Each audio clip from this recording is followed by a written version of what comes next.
Let's close our eyes and imagine. You are now a standard 1 student, living in a normal government subsidized housing in Malaysia. Let's say PPR Desa Mentari. Today is your first day of school. You're very excited and scared at the same time because this is the first time you are going to a school. You haven't even been to a preschool before.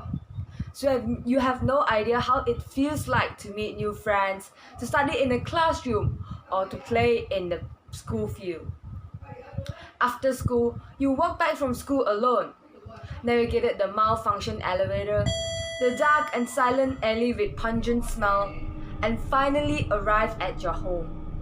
You get the key out, get in, eat, and bathe. Or you sit on the couch and think, maybe it's time to do your homework.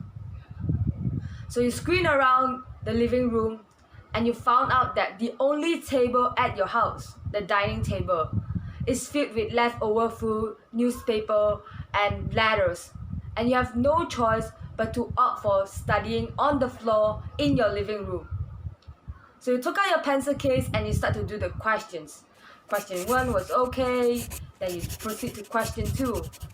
And soon you begin to realize that the questions are getting harder and harder, and because you don't have the basics, you have no idea how to do the questions. So you thought, oh, maybe you can find some books at your house.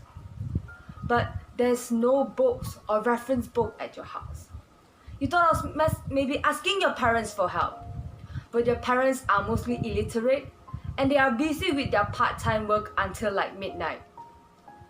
You thought of approaching your friends, your community, your neighbors, but who do you approach? You thought of asking your parents for some money to find a tuition teacher or a tutor, but 100 ringgit per month? That 100 ringgit can buy you and your family so many lunch and dinner. What are you feeling? Are you feeling helpless? Feeling like giving up? Feeling like everything just went down the hill because you are a child from poverty? Sadly, that's what children in poverty experience every single day. According to a report released by UNICEF Malaysia regarding children living in PPR in Malaysia, 51% of those aged 5 to 6 are not attending preschool. More than 1 in 5 of the residents feel that their communities are not clean. 8 in 10 of those children studied in the living room. 31% of those children does not have books or reference book at their house. And 9 in 10 of those children's parents have semi-skilled or low-skilled jobs. Poverty is extremely unforgiving and cruel, especially towards these children. According to a research published, child poverty leads to lower self-esteem. Children from poverty background often consider themselves as worthless, and therefore it leads to lower level of self-care. Coming from a poverty background give them an internalized worldview where they are of no value and have nothing significant to offer. As such, children from this background often grow up without dreams and aspirations. Sometimes it is not that they don't want to ask for more, it's that they are not given an option to ask for more. Malala once said, "One child, one teacher, one pen, and one book can change the world." Let's take a moment and reflect back the quote on ourselves. Where would we be without education? Would we be right here, right now? Poverty and education has an extremely complicated relationship. On one hand, poverty is one of the problems that causes these children to unable to get access to quality education. On the other hand, education has the ability to bring these children and their family out of the merciless poverty cycle. According to a research done by Khazanah Research Institute, those with tertiary education certificate can earn up to 3.6 times more than those without a certificate. And so let's think, if a child can score well in his or her exams, he can get an opportunity to pursue a tertiary education.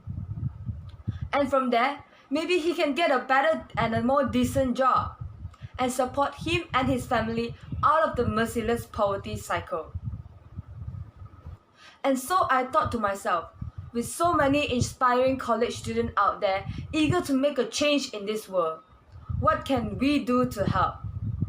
That's how the idea of Project Bowie is born. Project Bowie, which stands for Project Beating Automation with Education, is a youth-led non-profit organization that focuses on improving the quality of education received by children from poverty background by giving them personalized free tuition and ECA's exposures with the help of college students from Malaysia. It does not just start with the intention of helping the children alone. It also hopes that by exposing college students to volunteering activities or experiencing how it feels like to live in a poverty area, we can cultivate a much more compassionate, understanding, and mindful society in Malaysia. It is a mutual beneficial learning opportunity for both the college students and the children we serve. College students thus have the ability to inspire these children to go further and serve as a very good role model for these children to look up to. Hearing stories like how a child English has improved from F to C's within 6 months due to the dedication of our volunteers, or how a child feels like he is much more prepared for his UPSR because his tutor from Bowie has prepped him well and helped him to conquer the fear of examination, has brought me to realize that how just volunteering for 2 hours per week can really change the world. Seeing that the families are very happy to have us in the house every single weekend, and more wish to sign up for our services and recommending their friends and families to do so, we realize that we do make a positive impact on these children and the family life. Throughout my journey of starting Project Bowie, I realized that volunteering is not just about helping the other people. At the same time, volunteering is also about rediscovering yourself along the way. Volunteering has made me make so many friends from different backgrounds, and they have become friends for life. Volunteering has also made me a less judgmental and a more empathetic person. Sometimes, on the edge of giving up on my study or the project that I'm working on, I will be reminded by the determinations that I see in the children that I serve. When I'm stressed, I'll be reminded by the smile in the community. In that community, a smile is sincere, and there's no backstab, no judgments, and no egoism. Seeing the children running around in the playground or a family having a small picnic under the tree during the weekend make me realize that how happiness can come from simple things, not the material richness that I once sought after. People always say that I did a good job in helping the community, but I always said the community did a better job in helping me.